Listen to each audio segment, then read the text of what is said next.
Right, gang.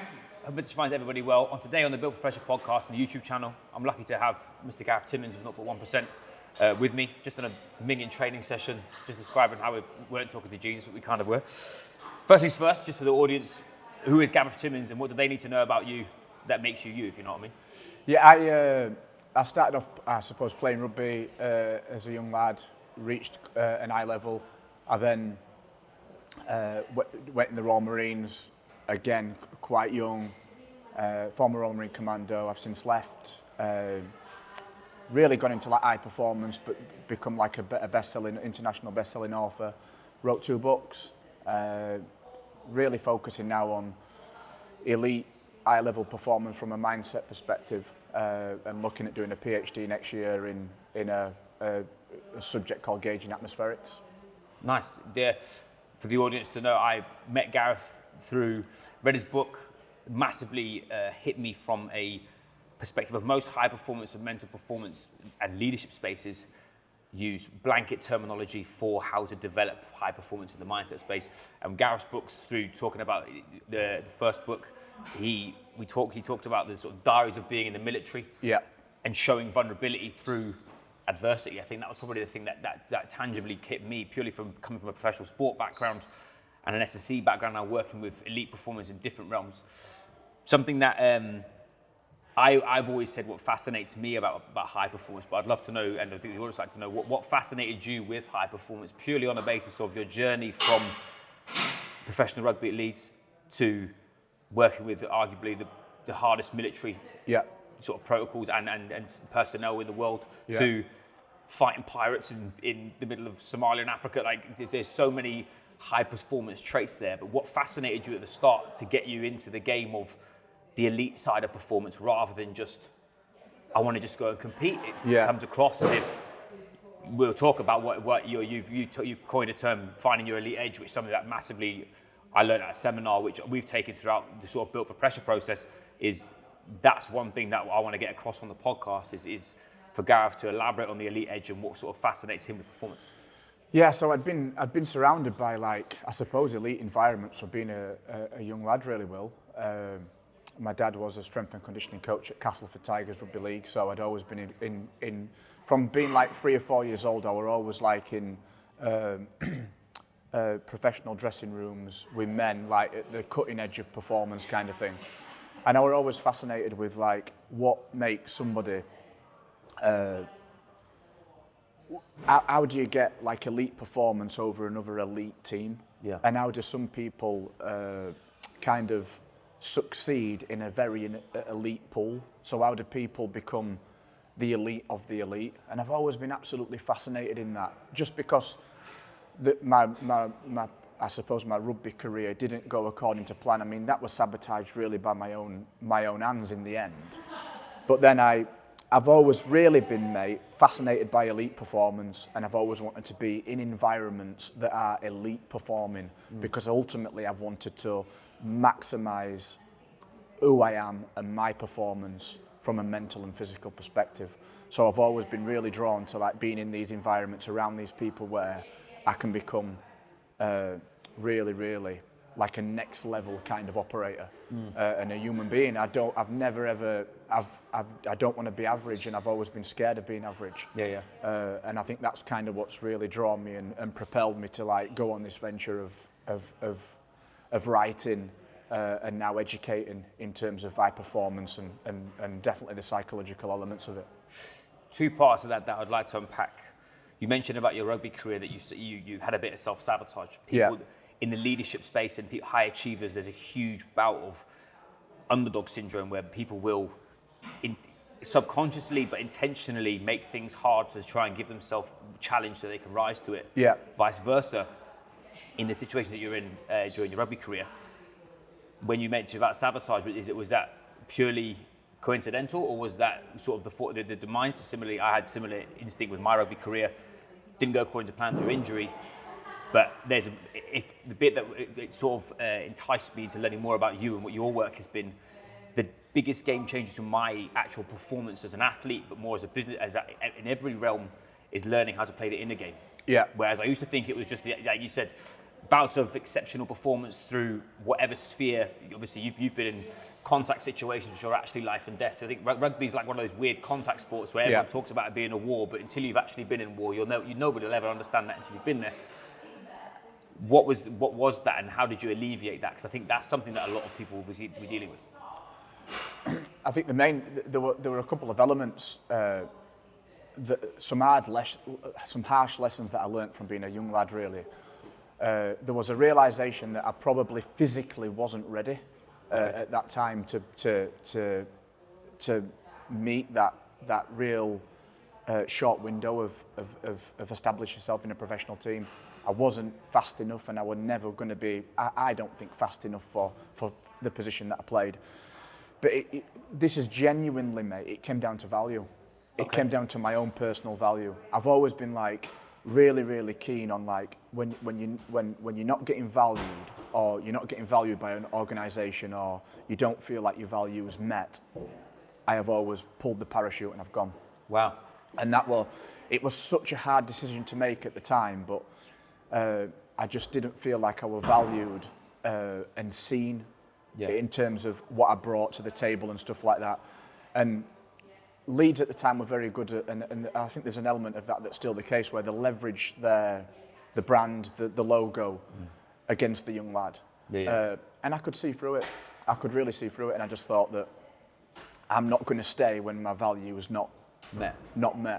And I just thought I'm just going to cut and run, and that's what I did. Look, it was catastrophic for a number of years. Where I went from being in a completely elite, structured and professional environment to having no structure, and that resulted in a lot of turmoil in my personal life, socially, but also affected how I thought about myself. Imposter syndrome were massive, and overcoming that, and ultimately I just thought that I've either got it or I haven't, and the Marines, going to the Marines were like the biggest kind of risk and test for me ever, because I thought there's one side of me that's like, I think that I'm an elite operator, an elite person, but there's another side that just doesn't believe in myself at all. You need to prove it. And I had these two kind of people within me, and I needed to go down into that environment and just see who won, and that's exactly what I did. Very interesting you said that, because I think I'm looking at this through people that I work with, and take out professional rugby and put in multi-million-dollar business, take out multi-million-dollar business, put in high-level whatever practice. I think that happens a lot of the time, where people in leadership spaces aren't seeing those signs of how to meet someone's value. It's difficult, especially because in elite environments, the issue is your results are the thing that matters. I think this is probably the biggest differentiator between. Again, we'll talk about what you mean by the elite edge in a minute. The elite side of things, and the piece of the puzzle that fascinates me, is that 1% marginal gain, where in moments that matter, you're making the right decision. As a leader, noticing that your counterparts, the people that you're working with, are feeling what you felt. If you could go back and you were in their shoes, would there be any sort of way you'd approach it differently, or was it a case of situationally, we were just not in the right place, and that was it? Marines was the right decision. Yeah, I just think, I think if I was to go back now and analyse that and shed some experience on that, which is key, is that I was ready. And at baseline, we're all ready. And we always look at other people that are on a pedestal, or people in a different position or whatever, and we feel like they've got it all worked out. We feel like their lives are fulfilled just because of basically what they project now on social media or whatever. But everybody's suffering with various problems. Now, I think what I would do is, if I went back, and I would just say, look, at baseline, just relax. We're all capable of going on and doing all these like really, really incredible things. And I mean, what it fundamentally comes down to is just backing yourself, really. Sometimes it's just really backing yourself and finding your elite edge, the 1%ers. I always liken it to it's what can I be doing now that somebody else is not doing. How do I keep myself operating at a really, really good level consistently, that are overcoming day-to-day complexity, and that complexity can be greater, bigger and far deeper and greater for different people. But how can I do that and be really, really consistent, like kind of day in, day out? Yeah. I think so it comes across. I've done a lot of your work. We can talk about the understanding of acceptance and actually accepting your current scenario. The games that high performers and high achievers play in their head is usually worse than the actual current situation they're in. Yes. I usually find the catastrophizing theory, the hyper vigilant, the hyper achiever. There's a framework called positive intelligence, which will talk around different saboteurs in your process when you are under pressure. I think, like you said, that the bit that fascinated me was, okay, cool, you've left one professional environment, but actually what I'm going to do is I'm going to change it from one that is, it's an elite environment, but you have a choice, compared to going into a war zone where you do have a choice to go into a war zone, but the outcomes of that war zone were very, very much dialed into your training. We were talking around before, if you read, obviously Gareth's got 2 books, his latest book, the 0.1% Academy, there's a massive part in it which really resonated with me, which was during the battlefield, and Julie, where I think you were out in Africa or Somalia, where you were with the pirate stuff. Yeah. And you were about to have contact, and the feelings that you were having with contact. Yeah. The difference where you, like you said, that the acceptance you got from, obviously you're still here, thank fuck, excuse my French, but that's what fascinated me, because if you're asking somebody we always talk about what is built for pressure. Built for pressure is what you did, which was fight them off and make a conscious effort and a cognitive effort. What would, from a lesson style, because again, what I've tried, because it's difficult for people like, I've never been in a war zone. I've been in a rugby match where I used to call it a battlefield. And then I speak to Marines and stuff, and my late uncle was a medic in the Navy, and I've heard all sorts of stories. But nothing will be like a firefight, because I've never been in one. If you're talking to normal people that resonate with high performance, high achieving leaders, people that want to find that next 1%, just talk us through a little bit about that, because I think that's something that's a massive lesson of what's actually happening, or is your imagination playing tricks, or when you get there, then what do you do? This is a really key lesson, mate. A lot of people could look at me and people that are in my environment, or people that have done similar things to me, and think that you've probably got some element of a screw loose because of what you've actually done or gone into. But that you've become in some way unhardwired from your innate psychology. What it kind of translates to from the observer is that they see you as somebody that's very, very untouchable in terms of, unattainable in terms of your output and what you do. They can quite easily coin a term or a stereotype that you're in some way robotic. The reality is, mate, and this is what caught me out in training is that when I went into Royal Marines training, because I just thought that if I can get halfway through or get to the end, it'll give me the mindset and the platform to then go on and do all this amazing stuff that I want to do and earn the money. There's an element of that now that's changed. But one thing that I learned at the end of training, and this relates to the pirate story, is that when I got to the commando test, I was still scared to death. Do you know what I mean? I was still, like, on the morning of the commando test at the end of training, like week 30, I was still like, I was eating my breakfast and having to wash it down with water. I was nervous, mate. It was like eating cooked breakfast, and I was like, and then like having to wash it down, and it was like this one bit of food in, wash it down. I never thought at the end of Royal Marines training I would feel like that. Yeah. The difference is that when you undergo like these really, really hard exposures, physical exposures, you learn how to manage your emotions. That is key. Massive. It's absolutely fundamental. Now, when with the pirate attack in Somalia, this was like 2011, 6 years after I'd completed training, I knew that something was going to probably at some point go wrong. And when I saw the vessel that we got onto, I knew that it was going to go. I knew that there were massive, massive risk indicators with that. And I just thought, this is not good. Yeah. So I was kind of semi-prepped for it from a risk perspective.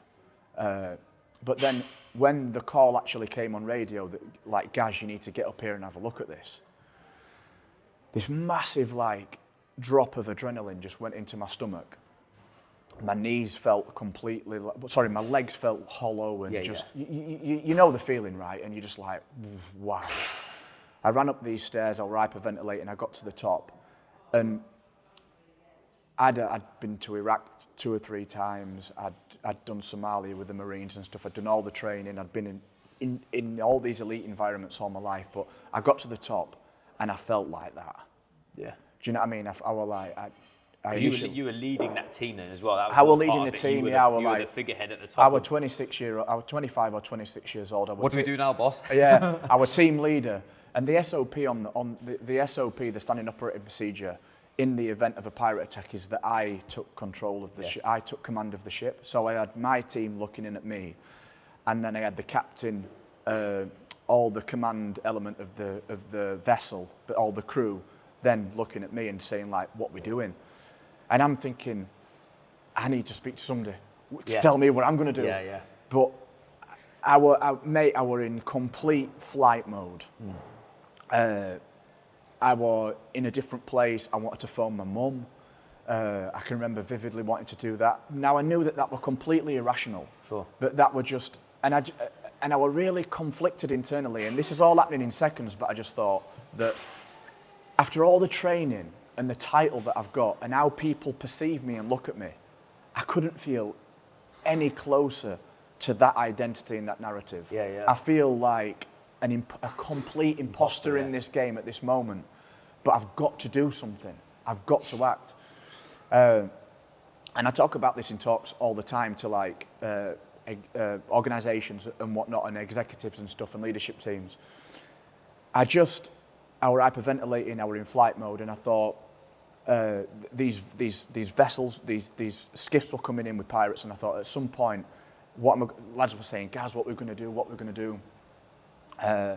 And mate, I just took 2 deep breaths, and it wasn't a conscious thing, but I was like, I took 2 deep breaths, and as soon as I did that, mate, Reload. I'd flipped, and I knew exactly what I needed to do, and it was like I'd thought about how do I preserve the life of the crew and my team? How do we get out of this? I thought we were going to die. An horrendous realization, and I couldn't really get out of it. But then as soon as I took these 2 deep breaths, I just thought, we've got to fight, and we've got to fight with max aggression. Yeah. And we just we went in, and it talk about like 1%ers and the elite edge. The communication was the elite edge. And again, that's what I talk about in talks, the communication on that day, how the team responded, how the captain responded to me, what he did with his crew. And ultimately, mate, we overcame like 50, 60 pirates, 4 of us. Wow. But it was, and there were a prominent moment throughout it where it wasn't like this objective thing that I saw, but more of a subjective understanding of my environment. Again, fundamentally based around communication, where I put one of the lads on near to the flagpole, and he then gave us a 360-degree perspective via radio. Like I kept saying, sit rep, sit rep, sit rep, situation report, and he would tell me exactly what were happening. That, mate, stopped me being kind of like disassociated in space. Yeah. And I become completely locked into I was completely locked in, mate. Yeah, yeah. Is the short answer.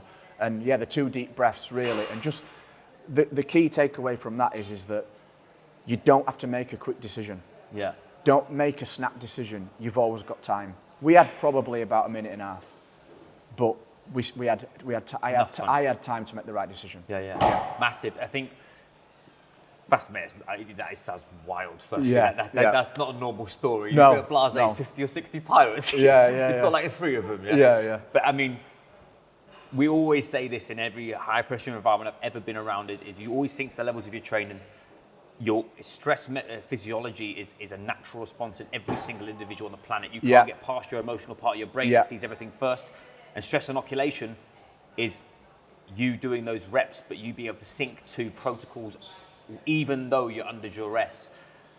Andy Huberman talks around that double deep breaths actually is biological. If you do it through your nose, you activate your vagus nerve, you drop down, you reduce your heart rate, you're able to think more because you're not so accelerated with adrenaline. So there's loads of like biochemical reasoning, but that is huge. Stress is important. Yeah. We need stress in our lives. but too much of it obviously sends us into exhaustion and then burnout. That's bad. But we've got to catch it right. Stress inoculation, like you've just said, is absolutely, it's fundamental to be able to manage this. Yeah. Doing your hard things, your hard exposures every day, which we'll go on to talk about, I know. But a stress inoculation and is a really fundamental piece in this, in how you manage during pressure and high pressure environments, and how you make the right decision. You can't just get out of bed and expect this to work if you're not inoculating yourself to stress or doing hard things. But the key is that, and the key takeaway from this is that during these high pressure environments, we all always feel the same. Yeah. You can't undo the hard wiring. The cartoon character is you not can't really a undo thing. it. No, you can't undo it. There's the Hollywood depictions of Arnold Schwarzenegger, John J. Rambo. Yeah. With going into Vietnam on his own and taking out 200 people with no emotion doesn't exist. Chilling, talking to his missus. Yeah. Well, whilst on that, again, I was going to go over what are the key traits of elite performance. We'll step back a second because we were talking about doing hard things. I think that I massively work in the physical training realm and health and performance, understanding and teaching people about human optimization and peak performance. Simplistically, doing hard things for people that you work with, for people that you've been around. What are the key? What are the things somebody can do to do hard things from a macro level to something big or something small? What would you say? Because again, listeners, a lot of people here, there'll be ex-military people that do listen to this, and they'll be massively sat there with a cup of tea going, mate, I absolutely get the skis up. But there'll also be people listening who are thinking, this bloke is on another planet. Yeah. How do we bridge the gap? Because I think in this day and age, stress is so high because of the amount of information we're getting given all the time. Yeah. But we'll bring it back a second. What do you think there? It absolutely ties into high performance, right? So we'll conceptualize what I think high performance is shortly. But in terms of, sorry, what was it? What? So if we were used to doing hard things on a regular basis. Doing hard things, yeah. What does that look like from a general population or someone in the corporate environment? What does that mean? Because I think, like you said, me and you have just been through an absolute minging training session and nearly been sick. But that is not meaningfully. But I'm massive on mental resilience is forged through physical duress because ultimately, there's a tandem between both, right? Ultimately, the benchmark at what you want to arrive at in terms of the 1% of the cutting edge element of performance is emotional regulation and emotional monitoring. Yeah. When you can emotionally monitor your emotions, then you can emotionally regulate. Nice. And then you can mitigate and overcome complexity. You're not born with that. No. You're not born with that. Nor if you don't invest in the hard things, you'll never find yourself, which you need to do, the innermost workings of yourself, what you like and what you don't like at either end of the spectrum. But you'll never be able to emotionally monitor and then regulate your emotions. Now, during the pirate attack, I had to regulate my emotions, but I'd learned how to do it. Yeah. I didn't think that I had it in my locker, but it were in my toolbox. Yeah. Nice, I like that. How you arrive there is through doing hard things. Yeah. And you have to find yourself by doing, call it micro exposures to, I don't know, a gym environment, an IROC session, a CrossFit. And I'm not picking on these kind of fitness ventures in particular, but it could be an hard run. It could be getting dropped off 10 miles away from your house and you have to run back and you make that commitment to yourself. Now, during that time, you're going to have a pretty tough time at certain points, and you're going to want to phone your partner up to come and pick you up. Abort mission, But you've got to go there. Yeah. You've got to go to these deep, dark places. I have it all the time, and I speak about this to my clients all the time. There are times in sessions, and this happened 2 weeks ago, where I'm like, my mind will say, find a way out. Do you know what I mean? Find an excuse. Now, that's the chimp in my mind, the hard wiring, that's telling me to find an excuse. I have to learn, and I have learned, and I know what the blueprint is to win the arm wrestle with that chimp. And that is key, and that is how you start to establish how to emotionally regulate. Now, there's a tangible connection that not a lot of people pick up on, and that is that physical exercise is what calluses the mind. Yeah. You can't callous the mind without exposure or doing hard things. No. You just can't do that. No. The people that regularly put themselves outside of the comfort zone on a daily basis, that go to the gym when they don't want to go, that go for a run when they don't want to go for a run, that get up on a morning in winter and get in the car when it's freezing cold and they're driving to the gym and they're thinking like, what the fuck am I doing? I have that all the time. When I'm just like, what am I doing? I don't want to be here. I don't want to do this. But doing an hour of what you don't want to do a day is the best medicine for you. Sure. It's the best medicine. You've got to do what you don't want to do consistently, because life throws at you stuff that you don't want to happen. Yeah, and you don't want to do it. Yeah, you have to do it. And you don't want to do it, but you have to do it. Yeah. And there's so much in life that you don't have to do. Now, if you constantly and consistently expose yourself to this kind of stuff, then when life just throw these curveballs at you, and sometimes these curveballs can compound. Your mind's conditioned through emotional monitoring and regulation, and monitoring where you can understand yourself and understand, oh, this is anxiety. Don't run from it, engage in it. Why am I feeling like this? What is it? Like, don't run from anxiety, hit it head on. And it's that, it's hard things equals emotional monitoring. What you don't like and what you do like. We're all uniquely different, but it's the same similar kind of things. That then equals emotional regulation. Once you can emotionally regulate, and you can do that consistently through your hard exposures, your basics, then you will start becoming an elite operator, and you'll be unstoppable. So I massively resonate with that. I mean, extremity expands capacity. And like, the thing is, a lot of time on social media, as we see this with protruded hard training, and it is, you see people are aliens. They're like these absolutely jacked whoever's who are absolutely sending it, and they're lifting everything in the world. And like you said, the reason why those people can keep doing it is because they still have this level of exposure. There's obviously some genetic freaks, and there's people that are taking all sorts of magic stuff.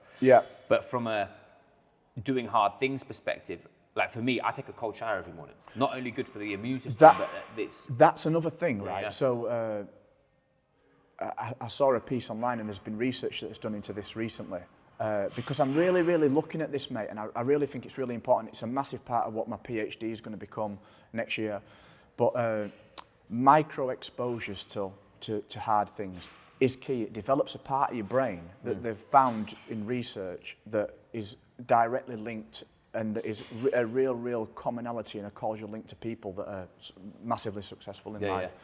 Now, you could argue that I like a really high intensity circuit, compromise running from military and playing rugby, high rocks, whatever. Likewise, you're into your triathlons, your Ironmans, your ultras, anything like that. There's an argument to say in this research that yes, that is hard, that does condition the mind, and that's absolutely vital to success, emotional monitoring and regulation. But people, this research has looked at they call it micro sucks. So micro discomfort, a cold shower. Nobody likes that. No. I quite enjoy this. There's an element of your ultras that you enjoy. But to really, really get yourself out your comfort zone is doing stuff that, as human beings, we absolutely shy away from. Sure. And that's why I think the wet and dry, as an example in Royal Marines training, which is obviously in book 1, and a massive the part of the fabric of the Royal Marines in terms of instilling discipline and you finding success. You'll never like that. No, let's. I think that's something. That's what me and you know what the wet dry is. We've got something coming about that video. It would be hilarious. But the listeners don't know what is wet dry. Why is it important? When does that happen in military training? And what is the metaphor, or what's the sort of the crossover? So I mean, so many people will say like, how hard is Royal Marines training? How tough is it? What's the hardest part? It's one of those things where I could say to the average person, it's so hard. But my understanding and experience of hard is different from somebody else's understanding of an hard exposure could be running up 2 flights of stairs. Yeah. Now that's different to mine. Yeah. And there's no disrespect in any of that, but you can't explain it. Now, one of the most brutal aspects of Royal Marines training, and that we will all absolutely consistently agree upon, is wet and dry. Now, wet and dry is like you go into the field off camp on exercise, or if you're talking operationally when you've left. You go into the field, you have your kit that you're wearing, your CS95, whatever you call it now, your combat, your military uniform. You'll have that you're wearing, and you'll have a dry set in your Bergen. Now, if this set gets wet, on a night time in pitch black, you have to get out your wet clothes and put your dry clothes on to get in your sleeping bag, because you've got to always protect the integrity of your sleeping bag at all times. If you're getting in wet clothes, your sleeping bag will no longer be able to hold your heat and whatnot and sustain you, and you'll eventually get hypothermia. You then become a...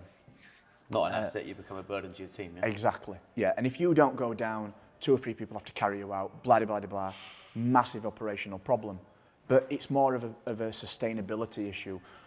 If you absolutely, well, I'll go into the next phase. The next phase is, so that's not bad. Getting out of your wet stuff into your dry stuff, Lovely. once you've learned, is all right. Yeah, yeah. But sometimes after an hour, you've got to get up for century. Yeah. Or in 2 hours, you've got to get up for century. Or at 5 o'clock in training, you've got to get up. And if you imagine this in December or the winter months, January, February, on Dartmoor, blowing a gale and whatnot, you get up in the morning, you have to get out your dry clothes and put your wet clothes on. Now, sometimes your wet clothes are frozen solid. Yeah. So, like, you can see like lads smashing them off trees, the trousers, putting wet trousers on, and you've got to sit in like wet, iced up trousers and socks and whatnot on your top. Sometimes all day. And I mean, we've been on exercises before where it's like 7 to 10 days, and it's rained every single day. So you're doing wet and dry every single day, and you're in your wet clothes. It is so brutal. Demoralizing. And it's the only way I can describe it from 2 ways is it's a minute by minute mental struggle to continue, where you're questioning what you're doing constantly. But if I was to give you like the everyday example of this, is if we've all done this, where you've been out on a night out, you ain't got enough for a taxi or whatever, because you're blowing it all in the club or whatever. You've got home, imagine getting home, it's throwing it down, you can't wait to get in, you're freezing, you've got a shirt on, you've got a t-shirt on, women have got short skirt on, whatever, next to nothing on. Yeah. You get home and your door's locked. And you can't... Sounds like my 21st birthday. Yeah. Walking, literally dressed as a circus clown, yeah. And you really can't bad. get in. Yeah. And you can't get in. And it starts raining. And there's nowhere else to go. You're confined now to your front step or your back step, your back door, back garden, whatever. You can't get in. And nobody opens up that night. Yeah. And then it goes on all day. And then nobody opens up that night. And you never know when it's going to end. But you're constantly wet and cold. Now, in winter, just getting from your front door to your car and just turning your car engine on to get it what you like. Yeah, freezing, yeah. But if you imagine that for 7 or 10 days, that's wet and dry. Yeah. But it's about absolute strict and uncomfortable discipline. And detail, yeah. And it's the detail. Now, that is the ultimate 1%er. That's the ultimate 1%er. Not a lot of people even engage in it. At the start of training, the training team will open up sleeping bags, turn them inside out, and the bottom of the sleeping bag is a darker shade of green, because people have got in with the boots on and they're wet. You can't do that. No. So you're either all in or you're not. But the people that are all in will get to the end. I think that's something that I found very common with people I've worked with who are from military background, or business owners especially. I think, caveat, people from the military are usually very entrepreneurial because they have got detail and they're very good at executing. I think that's something that, from someone who's not from military, but it's the one piece of that military puzzle that I wish I could embody even more. I try my very hardest, but it's a case of I have to really think about it, where this is part of your remit now, where I have to really be on top of it. Is that discipline and detail in everything that you do is everything that you do. Where I'm operating at the level that I'm operating at, and as an athlete, I had the same. But throughout all courses of life, I think it's really important of plan and execute it's a very difficult task in this day and age because most people don't have that level of understanding of hard things. So it's why kids aren't. I've got friends of mine who kids work on a farm. You get them to do a job now, it's done. But you've got kids that are in the city, they're on their phone the whole time. The discipline at home doesn't remit to then suddenly they haven't got discipline around their work or they haven't got detail. I think that's quite a big common problem. I think the military, the entrepreneurial element in the military is so untapped into, it's so untouched, it's so unforeseen. There's a massive generalised stereotype which is completely negative and detrimental to military people. And I kind of like champion this, and it is that everybody thinks that like military are just cannon fodder generally. Can't think for themselves, they can't do anything without taking orders. Ultimately, mate, if you go for the likes of like the Royal Marines, Parachute Regiment, RSF, whatever, the risk to you and the burden of failure in you not completing that venture is massive. Massive. It's absolutely massive. Yeah. Now, you have to go into the unknown. You have to constantly adapt, change your behaviour. You have to encounter failure. You have to overcome it to continue and be successful. You have to keep doing it. You have to keep coming laterally off the tracks and going forward and keep working it out in the unknown, under all this pressure on the self. And ultimately, if you get to the end, you have embodied in that journey every single thing that it takes to be a successful entrepreneur. 100%. If you've got it and you can apply it after. Yeah. That's, I think, you've said it really, really well there. Is like you said, the perception of society. That you're just cannon fodder. That's a society term. You don't get. I've never met someone in the military who's come out and told me that I was cannon fodder. It's always been when you're in it, you don't. No one will understand it until you're in it. Yeah. But for those who leave, I think there's a big part of this. Again, it's quite a deep thing we're going through, like mental health and that kind of thing. I know there's certain types of military personnel who you are absolutely killing it because what they've done is they've taken their passion, energy, and also their sort of actionable detail in their previous job, and they've changed suit, but they've put the guys at Through Dark, for example, they like absolutely like mental yourself, like. But it's because what you've done is you've left an identity behind, but you've brought the good bits of that identity into the new one. I feel so many don't do that; they get stuck. I think what a lot of people do, mate, is they get bought into the narrative. They embody the narrative of being a Royal Marine or whatever. They let the identity kind of absolutely infect every single fibre of the body. Now, that's all right. Honestly, it's good to be proud of what you've done. I'm proud of what I've done. The Royal Marines is not me. The Royal Marines is not me. No. I am Gareth Timmins, and I am above the Royal Marines. That was a vehicle for me to get to where I am today. But it were only, and I saw that as a major fundamental lesson, but also a really tangible platform in order for me to then just get on and press on. And learn the skills needed for... And maximise who I am. A lot of people are like, Royal Marines, but I used to be this, but I used to be this. Same, athletes are the same. I used to play rugby 27 years ago. While ever you're looking back, and while ever you're doing, and you're fantasising with what was once a really, really good achievement, you're not here. You're not looking forward. I've parked that. For me, like it's like, and I say this to like some young lads that I work with that are going in the Royal Marines. It's like a lad phoned me up a couple of weeks ago. Who were like, I don't want to be here anymore. Is it week 15? I was like, mate, listen, it's only a job. If you don't want to do it after 3 years, 4 years, you can get out, but you've got that for the rest of your life. A lot of people, and there's two things. A lot of people see it as rigid identity, like. As soon as they know that I'm ex-Royal Marine, that's the old identity that they see. They don't realise that I'm doing all this other stuff and that I'm, I suppose, in some way, pretty switched on. They see this rigid identity. A lot of people fall into that and they can never get out of it. For a lot of people, that's their biggest achievement ever, and they can't kind of. They haven't got the adaptability. I call it like being a social chameleon, a behavioural chameleon, where you're just like, I can part that now. I'm happy with that, but who am I now? And that's what I've always been about. It's like, and I think this is key for leaders. It's just like, that were a good achievement, but it was yesterday. It's done now. It's done. What's now? And I'm always like, bang, bang, bang, bang, bang. Right, that's done, brilliant. I like it. Bang. Yeah. And I had similar when I left rugby. I had this weird feeling of I didn't know. Not that I didn't know who I was, but if someone asked me who's Will Foden, I was a rugby player. Yeah. And then I left rugby, and I was like, well, I don't play rugby anymore, so I'm not a rugby player. So now what am I? It's dangerous, mate. It's very dangerous for those who aren't willing to explore the reasons behind what they did Yeah. and actually the lessons they've learned from it. And I learned through professional sport, everything that I've done for my coaching practice has been. My coaching practice, you have to be a chameleon in coaching because coaching is the greatest art form there is. No one's the same, no one operates. There's principles, but their applied principles are very different.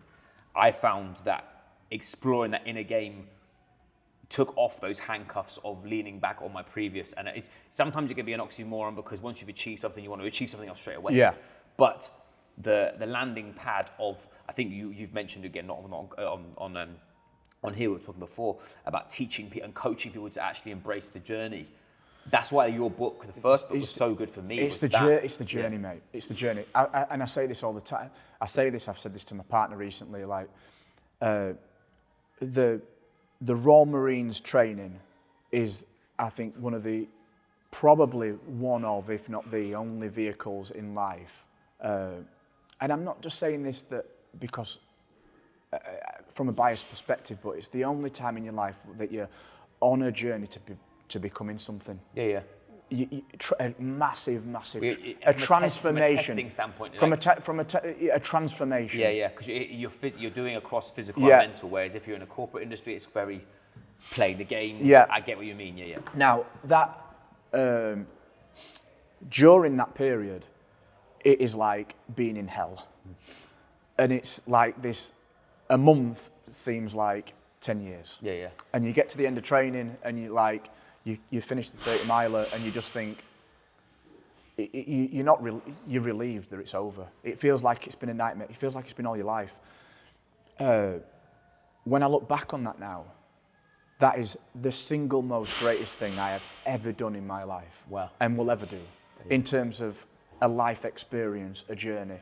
And to think that I'm like 40 years old and that there's no other vehicle for me to go in and experience that and go on another massive period of growth makes me incredibly sad.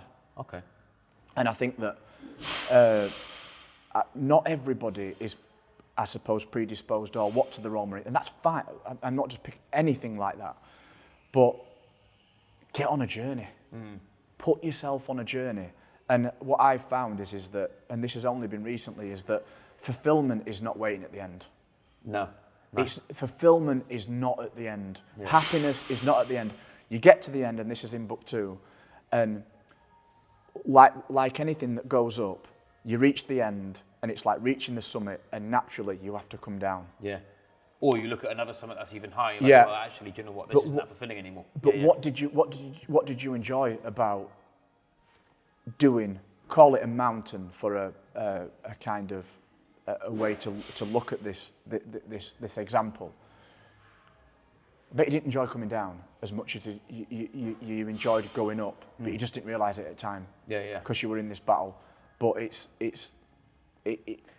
the journey what we enjoy, and I use it in book 2 about talking about Christmas. Yeah. A poignant example about Christmas, about how all we're bothered about is Christmas Day, and we're missing all these Christmas markets, all these Christmas events, all this lovely build-up to Christmas shopping, all these lovely work parties. We get to Christmas Day, and it's a massive, massive letdown, but we're trying to be happy. Yeah. It's the journey that we love. The expectation and the final destination. It's the unknown. Yeah. The end goal, or if you want to call it the final destination of that journey, is always a massive letdown. Fulfillment, reshaping fulfillment and looking at it differently is key. I think unless because I similarly resonate with that. I've done that with business where I've reached a certain point that I wished I could hit. Did it after 10 months, and then I looked at myself like I'm bored. Like this is now what?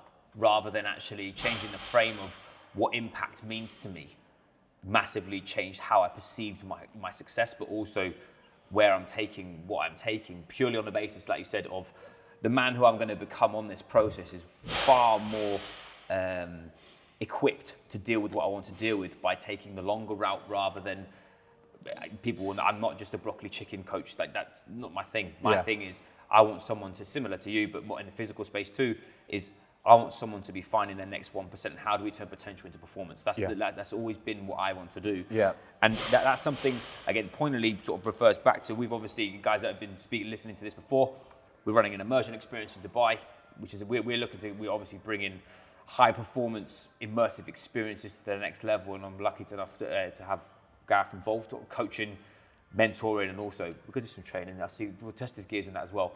Just on the immersion, what's the main thing that we're going to be bringing and describing? Again, we talked about the elite edge, but what's the big thing that we want to take for, like, as I said, we've got CEOs, leaders, entrepreneurs, high achievers, people that love performance. They want to sort of immerse themselves in it. From a mindset standpoint, what's the main thing that we're going to be getting from it?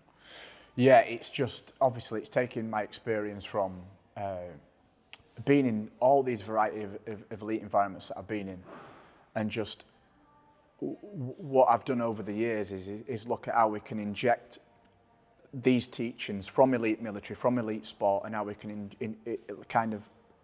transfer them and put them into corporate environments and work with leaders, and how we can effectively use the 1%ers to really maximise performance and gain an edge over your competition.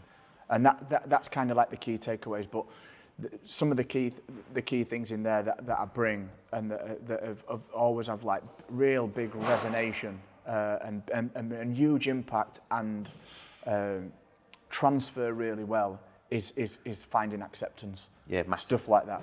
And your perception of adversity was a big one as well.